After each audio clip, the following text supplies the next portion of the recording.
Salve, galera que está sintonizada aqui no meu canal. Estamos começando mais um episódio do Vamos Tomar Uma e vocês já estão vendo o meu convidado de hoje, meu querido amigo Luiz Domingues. Só que antes de qualquer coisa, Luiz, eu te pergunto, nós vamos tomar o quê? Olha, meu amigo, nós vamos tomar uma deliciosa groselha, porque eu não bebo bebida alcoólica, você já me conhece há muitos anos e sabe dessa minha característica. Então vamos lá, então vamos tomar groselha. Perfeitamente.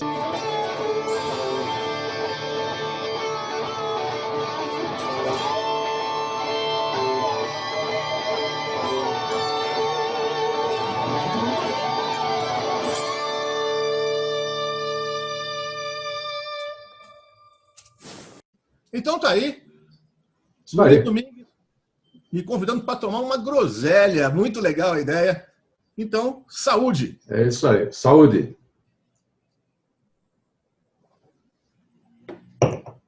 Fazia acho que 50 anos que não tomava groselha, Luiz.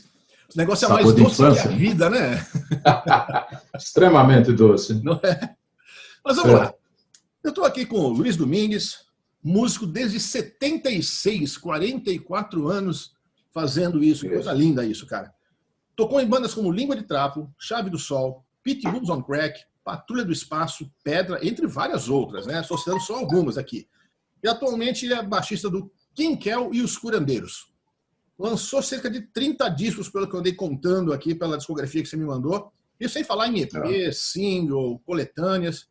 E ainda por cima ele mantém 3 blogs e lançou recentemente um livro dividido em 3 volumes, que vocês estão vendo a arte aí no fundo, luz, câmera e rock and roll. Luiz, para começar, aliás, muito obrigado por ter topado conversar aqui comigo. É um prazer imenso conversar contigo. A gente já fez isso tantas vezes ao longo desses mais de 30 anos que a gente se conhece, né? E você já Mais de 30 citando, é sempre um prazer. Da mesma forma. Você já começou citando uma característica sua. Você não toma álcool. Algum motivo Sim. especial ou é só uma opção, um estilo de vida? Qual que é o motivo? Não tenho apreço algum ao álcool, apenas isso. Não há nenhuma motivação de ordem filosófica, religiosa, nada disso. Ok. Eu apenas não gosto, não aprecio. Perfeito, perfeito. Talvez seja o melhor dos motivos para não gostar de alguma coisa, né? Simplesmente Perfeito. não gosto, né? Não faço nada do que não gosto. É simples, é um princípio básico de vida. Perfeito. É o princípio da felicidade esse, né, na verdade. Eu acredito que sim. Não é? Agora, e como é que você vai para lidar com aquele bêbado, aquele chato depois do show, vem cheio, com aquele bafo de cerveja, bêbado, você toca pra caralho, te considero pra caralho. E para lidar com esse cara, como é que você faz, cara? Com muito respeito, né? A opção da pessoa, eu respeito muito. Eu entendo essas características, realmente, isso em pós-show e camarim, isso é uma constante. É direto isso, né? Sempre, anos. Cara, você tá tocando na noite aí, no dia, na madrugada, em todos os horários, há 44 anos. Em algum momento você se arrependeu? Nunca. Momento algum. Nunca, né? Nem com os piores cenários adversos, correntes contra, nada me demove da minha vontade. De maneira alguma, para mim é sempre prazeroso. É uma paixão imensa, antes de tudo, não é? Sim. Tocar em circunstâncias ótimas, com públicos gigantescos, ou tocar numa casa noturna simples, com poucas pessoas assistindo, para mim realmente tanto faz. O prazer é estar na banda e tocar, dar o recado ali. Que legal. No último episódio do programa aqui, não sei se você teve a oportunidade de assistir, eu entrevistei o Pepe Bueno, também baixista, meu amigo. E comentou que foi seu aluno. E ele fez um comentário interessante. Ele tinha aula com você. O aluno seguinte era o Ricardo Esquevano, que é o Soneca, né? Que toca no Carro Bomba, toca no Baranga. E ele viu ali na sala, onde tudo acontecia, a recriação do Patrulha do Espaço, com você participando da banda, né? Essa sala aí, eu não sei onde ela fica, mas ela faz parte da história do rock nacional, pelo jeito, né, cara? A velha salinha localizada no bairro da Aclimação, de onde saíram talentos extraordinários. Me orgulho muito desses meninos todos aí, passaram pela sala, e de fato eles foram ficando amigos uns dos outros, né? Formando uma pequena cena borbulhante, em princípio bastante prosaica ali dentro de uma sala de aula, mas eu fico feliz de ver que se expandiu. estão aí tocando em bandas importantes, né? Quem mais saiu de lá, além desses dois que eu citei? Ah, o Cali Keller, saiu o Marcos Martinez, tocou na banda do Tatola, da Rádio 89. O Jamerson tocou no Clayton. Inúmeros. Vou parar de citar, senão eu vou esquecer de alguém e vão ficar bravos comigo. Pode crer, tá certo, faz muito bem, faz muito bem. Essa sala ainda está com você? Você já mudou de endereço? Não, eu não dou aula há 12 anos. Ah, é? Você já parou tanto tempo assim? 11 anos, 21 anos, fiz a conta errada, imagina. Parei em 99. Quando a patrulha voltou com a nossa formação, eu senti que não haveria mais tempo para me dedicar às aulas e encerrei a atividade. E não retomou depois? Não teve interesse? Não retomei depois porque não tive interesse e também defasou, né? A enorme profusão de salas, de escolas de música muito preparadas. E a internet, né? Hoje você tem todo tipo de informação na internet. Então, o meu método prosaico, simples, ele já não cabia mais numa movimentação pós-anos 2000, eu acredito. Então, não vi sentido mais em prosseguir com essa atuação. Voltando lá para os anos 70, quando você começou isso tudo, o que te levou para o rock? O que te levou para o contrabaixo? Para o contrabaixo em específico, absolutamente nada. Eu apenas queria tocar numa banda de rock. Para tocar o quê? Não fazia a menor ideia, porque eu não sabia tocar nada, na verdade. Então, o baixo sobrou, foi isso. Eu quero fazer parte de uma banda, você toca guitarra? Não. Toca teclados? Não. Não é baterista, não tem dotes vocais. Então você vai tocar baixo. Mas o foi assim o começo. Praticamente igual. Praticamente. Ninguém quer catar no gol, então sobrou para o menos habilidoso ali, que não tinha condições de jogar na linha. Mais ou menos isso. O que te fascinou na música a ponto de você querer ser músico? Era um outro tipo de mentalidade, para início de conversa. Né? Estamos vivendo ali movimento hippie, contracultura. Então, as pessoas que se envolviam em música naquela época, antes, nos anos 60 e nos anos 70, entrava por uma motivação maior, não a música em si. A música, claro, muito importante, motiva, é uma força maravilhosa, mas o grande mote era fazer parte de uma coisa maior, uma ação contracultural que envolva a arte e pensamentos filosóficos. Foi essa, a motivação foi essa, estar dentro, inserido no rock e na contracultura. Ponto. E deve estar meio complicado para você ver o rock hoje em dia, né? Porque esses ideais ficaram meio pelo caminho, né? Esses ideais estão completamente esquecidos.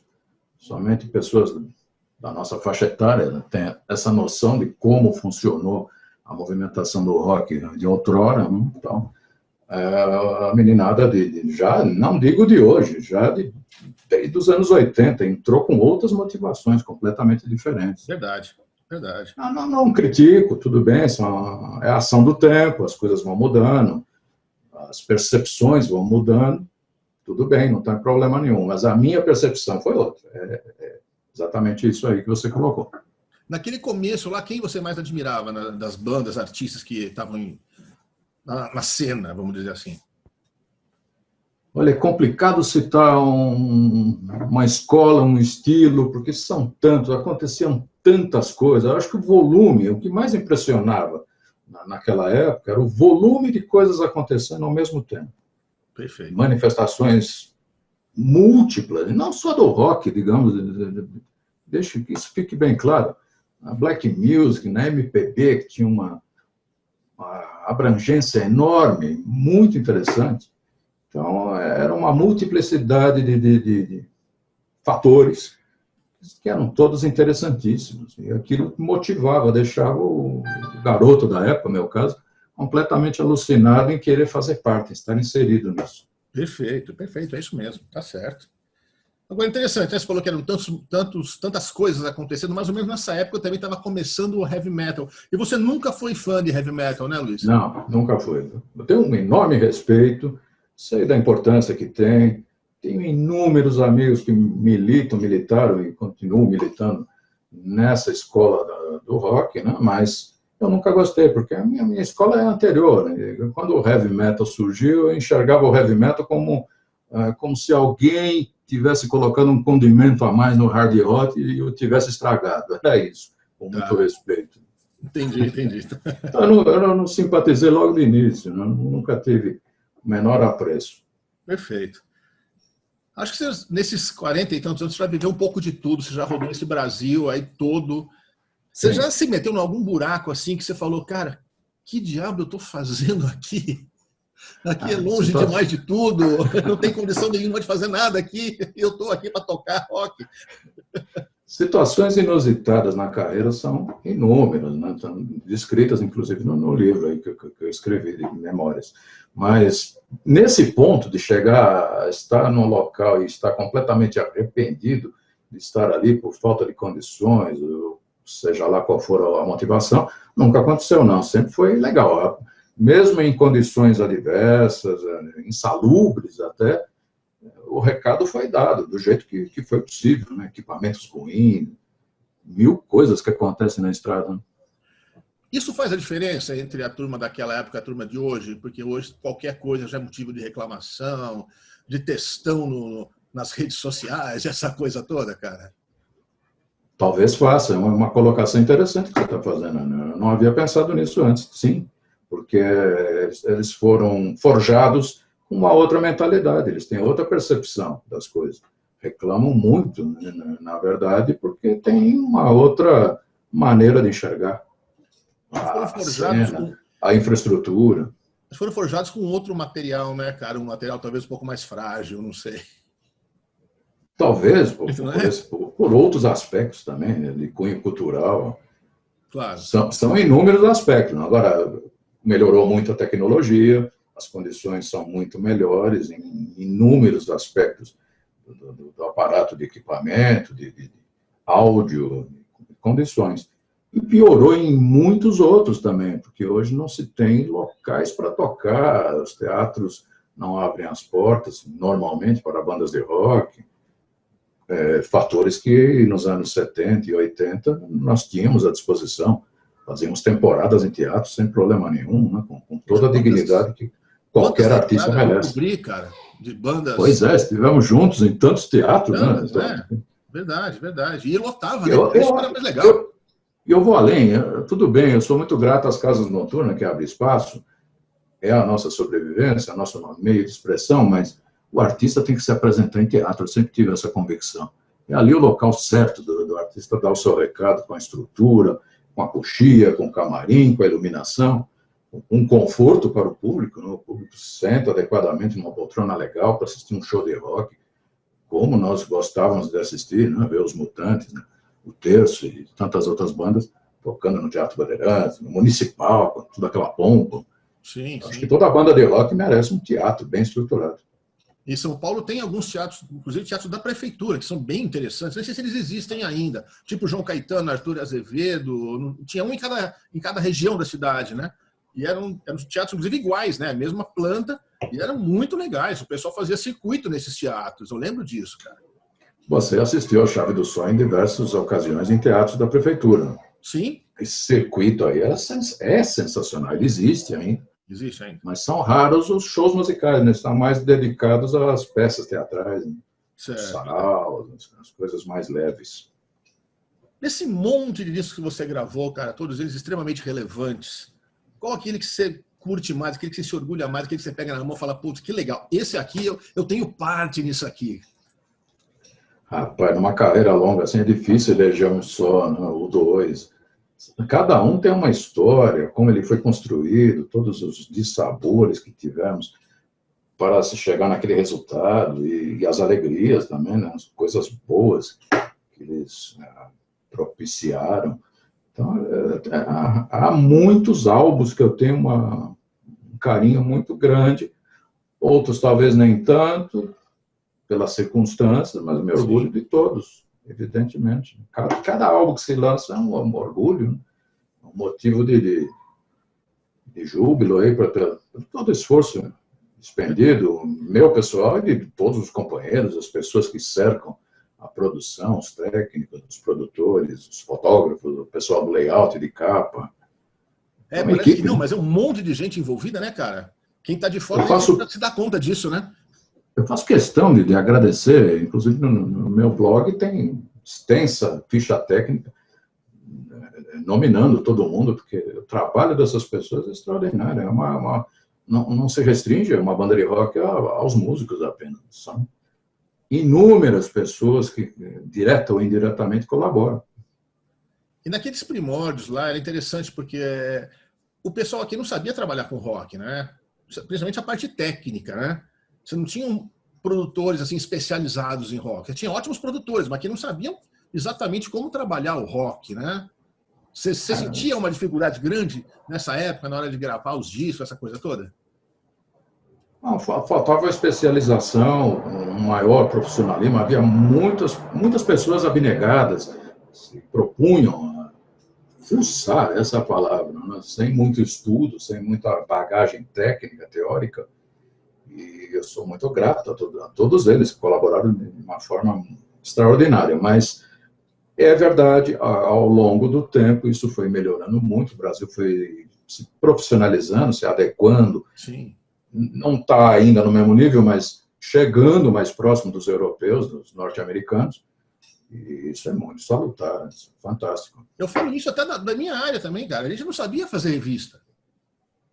A gente foi aprendendo a fazer fazendo. Fazendo bobagem, foi melhorando, opa, isso não pode repetir e tal. Eu costumo dizer que todos nós, dessa cena aí dos anos 80, a gente construiu um avião com ele no ar, cara.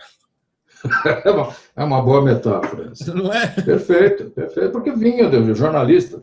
Talvez o teu caso mesmo, desculpe se eu esteja errando aí, de outras editorias, com outro tipo de experiência dentro do jornalismo e por ter uma paixão pela música, pelo rock em específico, foram entrando, mergulhando nesse universo, sem que ainda houvesse uma crítica especializada de rock e de música em geral, extremamente profissionalizada. Eu mesmo, eu vim de uma área totalmente distante disso. Eu era assessor de imprensa numa empresa estatal. Tá vendo? Você fazer assessoria de imprensa Olha aí. Uma autarquia, talvez. Enfim, é isso. Muita gente seguiu esse mesmo caminho. Era um apaixonado pelo rock e aí foi direcionando o seu jornalismo para esse lado aí. Aprendendo na raça. Na raça. Muito bacana. Muito bacana. Muito louco, né? Eu estava dando uma lida na sua biografia, Luiz. Eu estava vendo aqui que lá por volta de 2015, mais ou menos, você estava com 4 bandas simultaneamente. Verdade. É o Pedras, o Pessoa Menu Descendo a Escada, o Magnolia Blues Band e o Quinquel e os Curandeiros. Como é que faz, cara, para se dividir entre 4 trabalhos assim? E como é que faz para decorar tanta música, cara? Eu sou um cara que vem de uma cultura sessentista, setentista, e tinha aquela romântica ideia da fidelidade absoluta a uma banda. Você veste uma camisa e vai até o túmulo com ela. Mas isso foi mudando ao longo do tempo e a mentalidade também foi se adequando às novas situações. Então chegou nesse ponto aí que eu tive 4 bandas simultâneas. Mas há uma ressalva. Dessas 4 bandas simultâneas, a base de 3 era a mesma. Então, o Quinquel e os Curandeiros, na verdade, eram nudes do Ciro Pessoa, foi, né, durante um bom tempo, Sim. 5 anos aproximadamente, e também foi a base da Magnolia Blues Band, que ali eram os Curandeiros com o acréscimo do tecladista Alexandre Rioli, e oportunamente também o cantor Bruno Melo. Mas a base eram os Curandeiros. Apenas o Pedra, então, que seria uma banda a mais, se bem que nessa época o Pedra estava mais empenhado em finalizar o 3º disco, que houvera sido interrompido quando a banda encerrou atividades em 2011. Então, quando voltou em 2012, o objetivo primordial foi esse, tirar esse disco da gaveta, lançá-lo e, eventualmente, fazer alguns shows. Qual disco foi esse? Fuzue, que acabou saindo em 2015. Perfeito. Mas ele começou a ser gravado em 2009, então, numa fase que a banda estava com problemas internos, estava com dificuldades, e ele foi engavetado em 2011, retomou as gravações em 2012. Perfeito. Você foi, acho que se tornou mais conhecido, pelo menos você se lançou de fato com a Chave do Sol, né, cara? Eu acredito que sim, no mundo do rock, né? Porque o Língua de Trapo tem uma história toda Perfeito, em paralelo. perfeito. Agora, a Chave, de repente, era no seu momento, no momento que você ajudou a criar a banda, era a banda dos seus sonhos, era o estilo que você mais curtia fazer, né? Que você mais curte, não sei ainda se até hoje, mas na época era o que você mais curtia fazer, aquele rock com um pezinho no jazz, pezinho no progressivo, né? O jazz, na verdade, eu tenho um enorme respeito pelo jazz rock em específico, que Sim. foi bastante a identidade da Chave do Sol. Mas essa vertente, quem realmente a trouxe com muita força para a Chave do Sol, foi o meu querido amigo José Luiz de Nola. Ele que gostava apaixonadamente do jazz rock e imprimiu essa influência dele. Não era a minha a maior, digamos assim. Eu gostava mais e gosto ainda de rock progressivo. E mais ainda de rock psicodélico, dos anos 60, que eu realmente gosto. Então, a Chave do Sol tem muito disso aí que você falou, de ter sido primordialmente o som que eu mais gostei de fazer, mas, na verdade, o que eu queria mesmo fazer foi lá atrás, em 76, com o Boca do Céu, minha primeiríssima banda. Qual que era do Boca do Céu? O Boca do Céu foi a minha primeira banda em 76, foi criada com esse intuito de ser uma banda de rock totalmente influenciada pelos anos 60 e 70, todos aqueles signos que nós adorávamos e adoramos ainda, né? E dessa banda, o vocalista foi o Laerte Sarromoro. É dali que a gente se encontrou e nos tornamos amigos. Quando a banda acabou, posteriormente, ele me levou para o embrião do que foi o Língua de Trapo. Por isso nós tivemos essa sequência juntos aí como companheiros, né? Perfeito. Agora, eu tenho uma novidade boa para contar para você e para o teu público. A formação original do Boca do Céu, nesse comecinho aqui de 2020, antes da pandemia estourar, principalmente no Brasil, né, a gente fez um reencontro, fizemos um ensaio nostálgico e o pessoal se animou para a gente resgatar as músicas de 76, quem sabe gravar uma demo tape, que são um disco, que seria uma coisa fantástica, porque essa banda não gravou, né?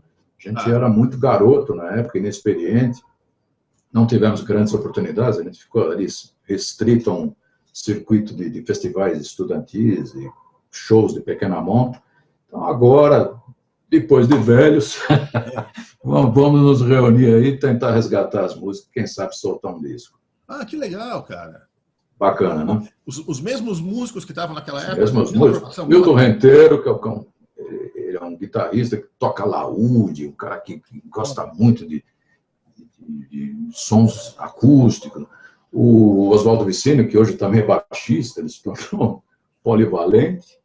E o Laerte Sarromoro. O único que não seguiu na música, o baterista Fran Sérpico, mas ele está conosco, né? Ele participa de todas as reuniões do WhatsApp e tal. Vai tocar um caldel, pelo menos, né? Vamos colocar um baterista da idade, né? Indicou, talvez seja o cunhado dele, que é um baterista que toca na noite aí.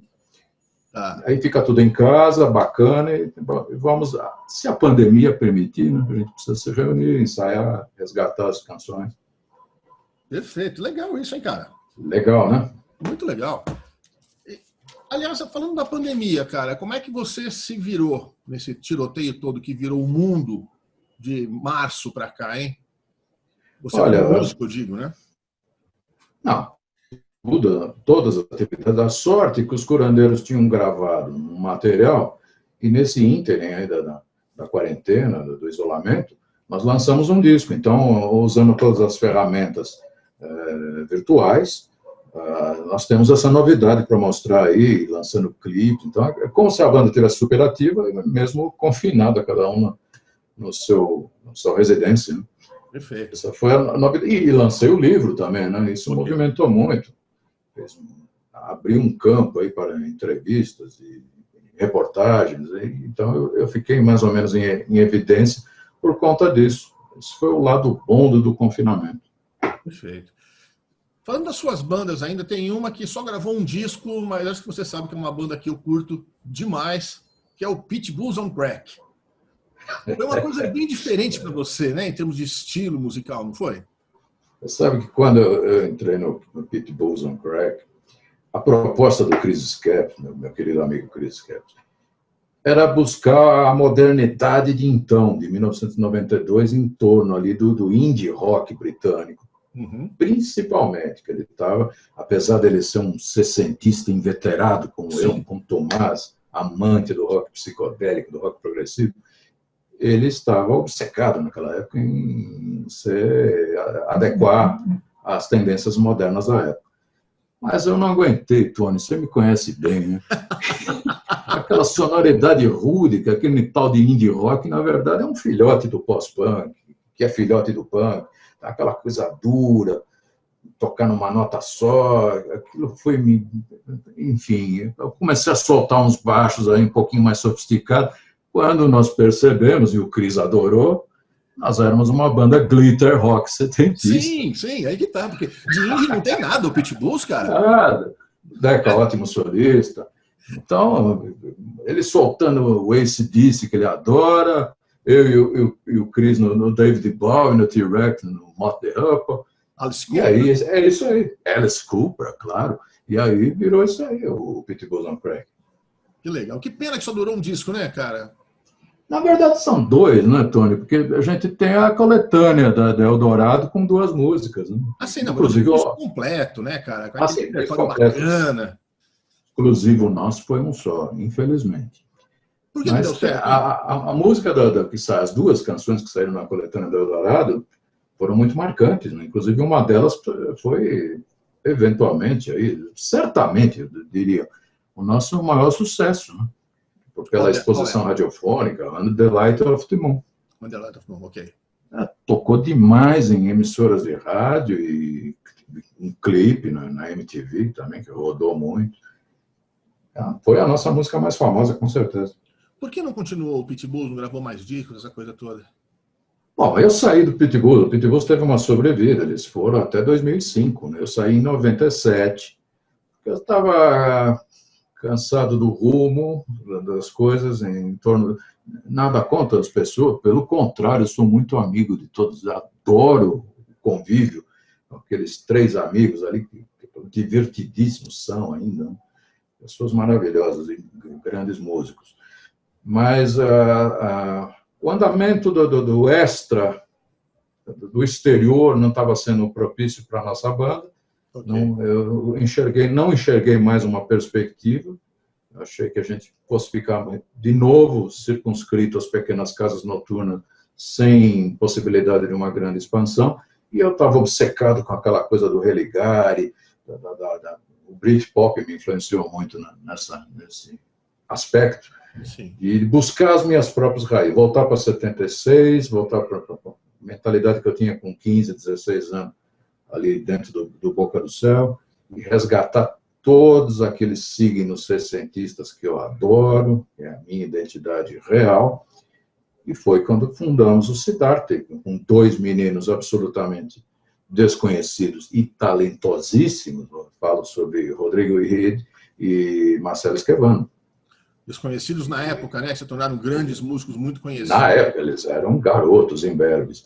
Mas você sacou ali o talento, né? José Luiz de Nola na bateria. Né? Isso foi bacana. Então, tinha dois veteranos e dois garotos absolutamente novos. Então, foi isso. A formação do Siddhartha foi essa busca de um sonho remoto, antigo, uma tentativa de buscar o fio da meada perdido, e que teve o seu lado bom. A banda não prosperou, não gravou e não fez shows ao vivo, mas ficou circunscrita a um projeto. Mas desse projeto foi a base da formação da nossa passagem pela Patrulha do Espaço, né? O pessoal fala aí que eu até acho bonito isso, eu acho muito bonito, eles falam que é a era cronofágica. Uma fase dentro da história da Patrulha do Espaço, nos causa muito orgulho. Perfeito. Foram quantos discos com a Patrulha, Luiz? 5, né? 3 de estúdio, um ao vivo. E aí tem faixa em disco posterior com outras formações, faixa da nossa formação. Ok. E uma coletânea. Tá, mas discos de estúdio foram 3? 3 de estúdio com inéditas. Puxa, em pouco tempo, né? Você ficou 5 anos na banda, não é isso? pouquinho mais, quase 6. Mesmo assim, é uma produção intensa, né? Muito intensa. Que legal. Muito prolífico. A nossa passagem foi muito intensa. Que bacana. Fizeram muitos shows nessa época? Muitos. O Patrulha, eu toquei bastante com o Língua de Trapo, porque o Língua de Trapo fazia turnês extensivas de quarta a domingo, 2 shows no sábado, tinha o show normal das 21 e a sessão maldita, talvez a meninada de hoje em dia não sabe o que seja isso. Pode o crer. show da meia-noite. Em teatro. Em teatro. O cara paga o ingresso no teatro para assistir o artista à meia-noite. E matinê no domingo. O show normal das 21 e o show anterior das 16, das 18 horas. A gente fazia 7 shows por dia e na terça-feira ainda tinha espaço para shows avulsos. Você vendia shows avulsos em outros espaços. Então, na verdade, foi uma fase que eu toquei de terça a sábado, 2 shows no sábado e 2 no domingo, só tinha segunda livre. Foi a fase que eu mais toquei, o Língua de Trapo. Mas a Patrulha chegou muito perto disso, porque a Patrulha fez muitas turnês. Nós rodamos o interior de São Paulo e os 3 estados do Sul de uma maneira insana, eu diria. Que legal. Chegou aí para a Argentina com eles? Maravilhoso. Não? Infelizmente, não. Houve tratativas na época da nossa formação, mas nunca se concretizou, infelizmente. A Patrulha foi tocar na Argentina com outra formação, muitos anos depois. É porque eles são bastante conhecidos lá, até pelo Júnior, que tocou no Aeroblues, né, com músicos de lá, essa coisa toda, né? O Júnior, o Rolando, ele é considerado lá um ídolo. Eu sei. Ele é tratado como um ídolo. Ele anda em Buenos Aires, ele é abordado de uma maneira contumaz ali pelos fãs, pelos rockers. A Argentina tem outra cultura de rock, né, Antônio? Pois é. E que coisa, né? Ele é brasileiro, aqui não acontece nada nem perto disso com ele, né? E ele merece o que acontece lá. É o certo, o que acontece lá é o que deveria acontecer aqui. Né? O justo. Então, que eles têm aquela coisa europeia, e o rock tem essa mesma identidade. Tá certo mesmo. Recentemente você lançou aí uma notícia que você está resgatando umas gravações antigas da Chave do Sol, cara. Que material é esse? Conta isso para mim. Você viu que legal isso? Muito legal. Meu queridíssimo amigo Kim Kell me ajudou muito nesse processo, porque ele, através lá do seu computador, instalou os programas adequados e salvou um monte de fitas cassete que eu tinha guardado há anos. Inclusive, não só da Chave do Sol, Tony. Tem essa novidade boa para te dar.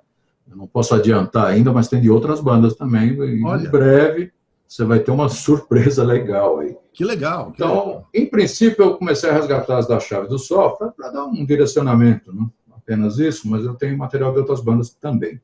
Então é isso. Salvamos as fitas, demos um trato no áudio, no que foi possível, claro. São gravações precárias de fita cassete, e ainda há a agravante das fitas terem o processo de deterioramento, né, tantos anos guardando. Então, houve um esforço muito bom do Kim Kell para salvar, melhorar o áudio, tirar ruídos, etc. e tal, e dar uma certa sonoridade a melhor possível. Fizemos capa, o Kim Kell foi o responsável por isso, fez o layout das capinhas, e 6 discos serão lançados. Sim. Um já está em disponibilidade, já está à venda. Então, são resgates de shows, demo tapes, e futuramente até ensaios. Eu estou pensando em resgatar isso aí. Então, é isso aqui, ó. Este é o primeiro que foi lançado. Ok. Esse é raríssimo, Tony, porque é o único registro que a Chave do Sol tem com a vocalista Verônica Lour. Sim. Teve 6 meses de passagem pela banda, no momento anterior à gravação dos nossos discos, de aparições em televisão. Então, poucos fãs da Chave do Sol sabem que nós tivemos uma cantora e que era sensacional essa cantora. Tinha um timbre vocal que era uma coisa impressionante, um potencial. Então é isso, tem 2 shows ao vivo aqui nesse disco. Você me contou essa história da Verônica naquela matéria que a gente fez sobre a Chave do Sol para a Road Crew. Aquela matéria mais extensa, o Killy Background, sim, né? Você contou sim, é verdade. Sobre a... Sim, é verdade. Eu também não sabia que tinha passado uma vocalista pela banda. Pouca gente sabe, Tony. Isso é uma passagem obscura bem do começo. Ela entrou em outubro de 82. Nós tínhamos feito o primeiro show em setembro. Pra você ter uma ideia. Com o Percy Wise. Sim. Percy Wise foi, na verdade, o primeiro vocalista, mas sem a intenção de entrar definitivamente na banda. Por isso que a Verônica, logo a seguir, entrou. Perfeito. Foi isso. Você está lançando esses discos Olha, em formato esse aqui físico? ainda não está disponível. Está dando para ver bem aí. Opa! Esse é um show completo, logo que a Verônica saiu, em abril de 83, no Teatro Piratininga, ali na Avenida Angélica, que nós fizemos, de São Paulo, evidentemente, né, para quem não conhece a cidade. Aqui já com mais material próprio, a gente já tinha composto mais canções. Esse aqui será o terceiro, eu só tenho o protótipo por enquanto. É a demo tape de 83, é a primeira demo tape que nós gravamos, já contando com luz, 18 horas, Dança das Sombras, canções assim. E tem uma novidade, tem 2 bônus aqui que eu recuperei, que eu estou muito feliz por conta disso, que foi uma demo que nós gravamos em 84 e foi perdida, Tony. Isso é uma coisa que me amargurava muito, a vida toda me amargurou muito, ter perdido esse material, e pelo menos 2 músicas nós conseguimos resgatar. Tem uma versão de Crises Maia, muito legal, e um pedaço, uma versão de Segredos, que é uma música que nós gravamos no EP de 85, mas com harmonia diferente, com modificações. Então, é um material raríssimo que os fãs vão gostar muito. Tem mais um aqui, é o quarto. Este é um show histórico que nós fizemos na cidade de Limeira, no interior de São Paulo, quando abrimos a Patrulha do Espaço em 1983. Legal. Então, aqui está o show completo.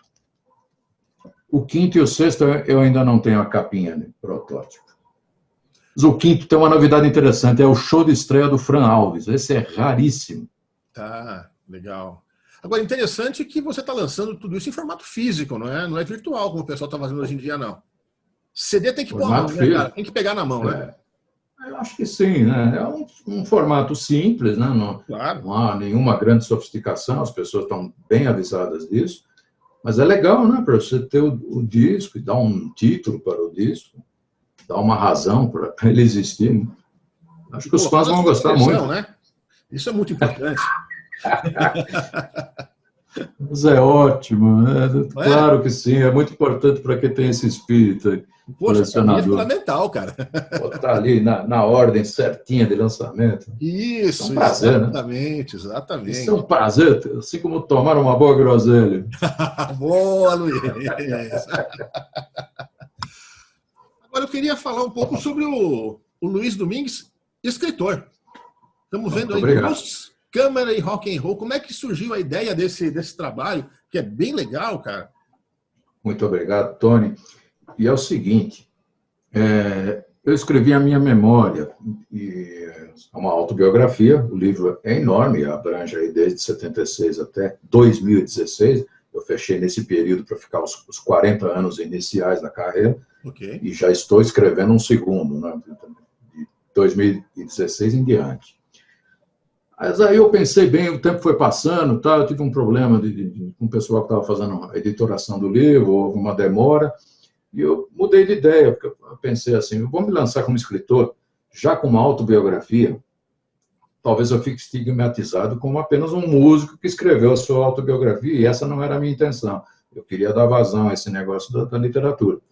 Então, eu tinha nos meus blogs uma série de resenhas de filmes de rock, já publicadas, e que havia uma temperatura muito legal da parte das pessoas, com muitos comentários positivos, pessoas demonstrando estarem gostando aí dessas resenhas. Então, eu peguei essas, eram 40, mais ou menos, que eu já tinha publicado, reescrevi, coloquei adendos, fiz uma adequação para o padrão de livro, e escrevi mais resenhas para compor um livro, verdadeiramente, né? 40 era um pouco. Só que é o seguinte, Tony, eu fui me empolgando, eu cometi esse desatino aí de um escritor inexperiente em começo de carreira, e na medida que eu fui me empolgando, quando eu fui consultar o pessoal que fazia editoração, eles falaram para mim, você escreveu uma Bíblia, amigo. Você não vai conseguir lançar num volume só, é muito material. Daí a ideia de ter dividido em 3 volumes. Realmente, São 131 filmes. Nossa! É muita coisa.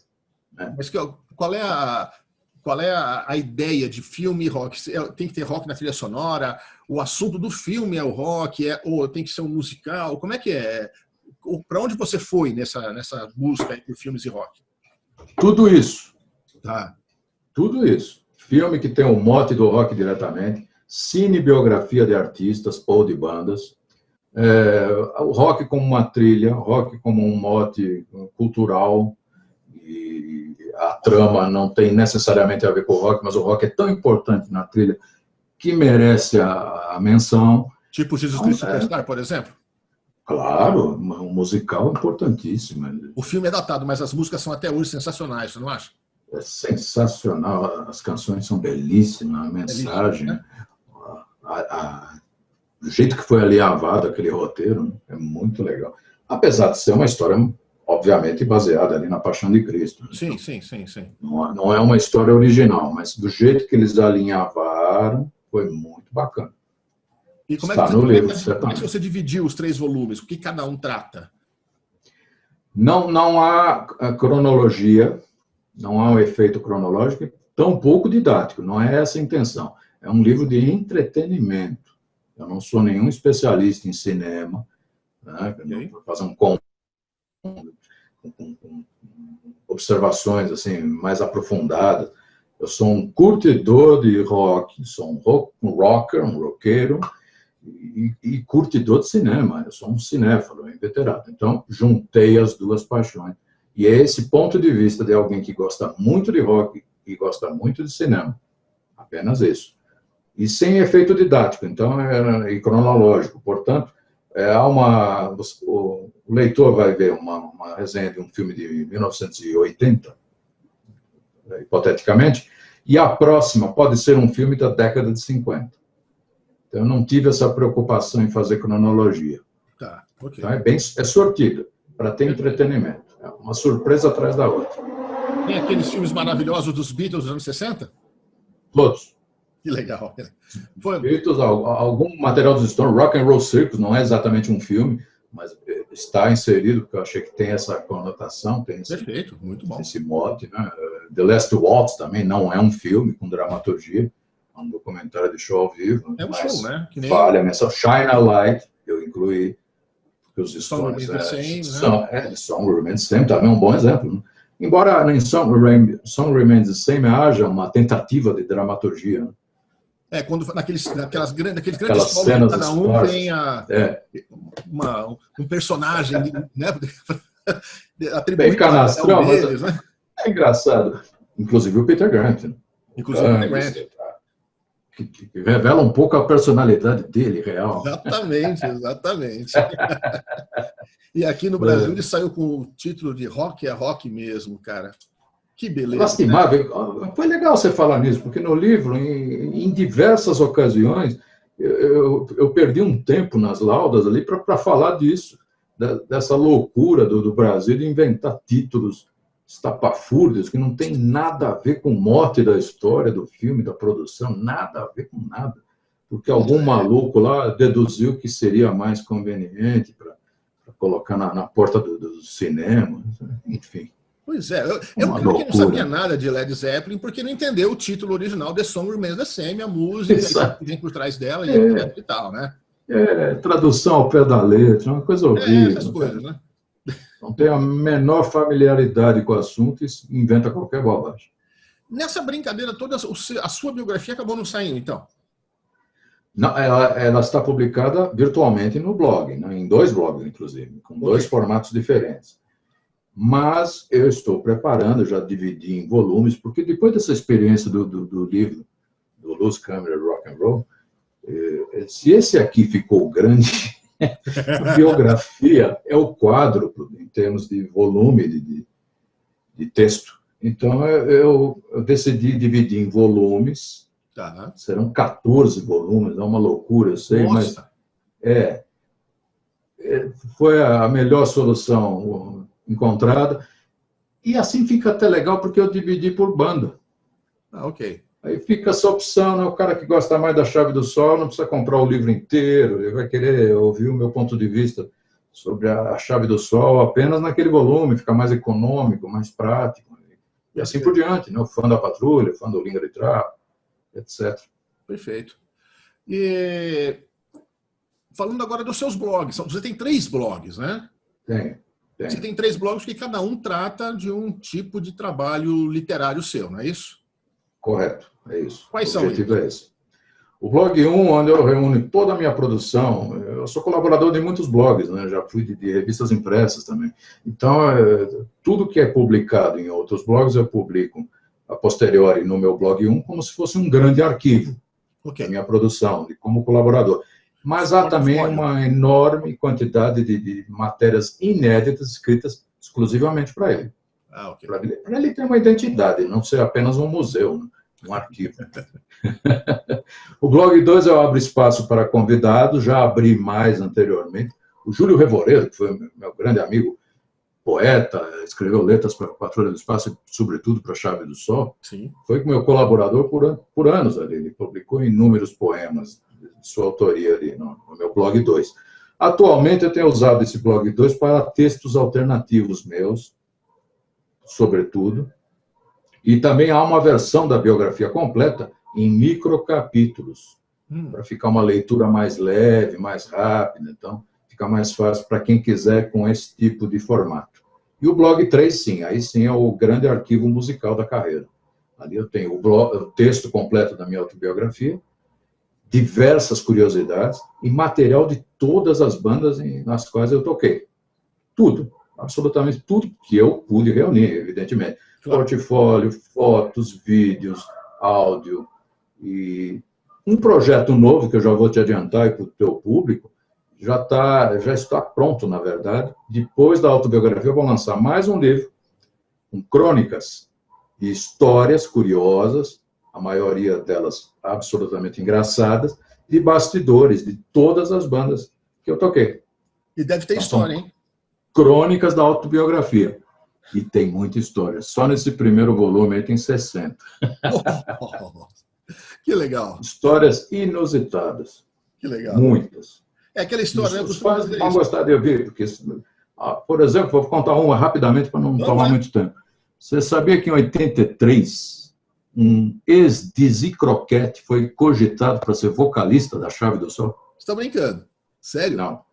Paulette chamava-se artisticamente, né? E por quê? Porque um contato que foi feito num show que nós fizemos, e uma pessoa chegou para nós e falou, olha, o Paulette assistiu vocês tocando, gostou, ele quer se lançar como cantor. Ele era um dançarino, na verdade, né? Sim. Comediante. Ele ficou famoso depois na Rede Globo, fazendo sempre humorismo na Rede Globo, programas do Chico Anísio, muitos, e do Jô Soares. Então, ele quer se lançar como cantor e quer fazer uma reunião com vocês. E aí? Quase que nós tomamos um rumo glitter rock, ali o cara com os plumas, travesti. Ia virar um New York Dolls, quem sabe. Pô, por que não? Mas chegar a fazer por que reunião, não? Ótima banda. Não teve a reunião, e a gente foi para outro lado, a Verônica saiu e nós nos assumimos como Power Trio e foi dali em diante que vamos parar na fábrica do som. Spoletti tem alguma coisa a ver com a música do Joelho de Porco, não? Que eu saiba, não. Isso é uma boa questão para ser investigada. Porque tem uma música do Joelho chamada Paulette. Quem sabe. Ele ficou famoso aí, no humorismo televisivo. E era da Dizzy Croquette, né? Sim, muito famoso nos anos 70, né? Com Lenny Dale, a trupe toda, dançarino. Luiz, nosso tempo está esgotando. Eu queria agradecer demais pela tua disponibilidade, pela tua simpatia, pela tua amizade, pela tua música, sabe? Obrigado. É muito bom conversar contigo sempre, cara. Muito obrigado pela entrevista, viu? Um dos meus mais velhos amigos na música, adoro a nossa amizade, todos os milhões de papos que nós já tivemos. Você é um jornalista top, eu sempre falo isso, eu tenho essa liberdade de falar, não é porque o cara é meu amigo, não, mas eu tenho uma grande admiração pela tua caneta, você é um dos melhores do Brasil, na minha opinião. E eu me orgulho muito de você ser um resenhista, um crítico tarimbado, que resenhou praticamente todos os discos da minha carreira em diversas bandas. Isso é uma coisa rara. É verdade, é verdade. É uma marca registrada tua aí, mais uma. Verdade. Muito obrigado, Luiz. Muito obrigado, Pela, foi um pela prazer. conversa, pela amizade e vamos tomar uma? Vamos? Com prazer. Todo meu. Saúde. Saúde.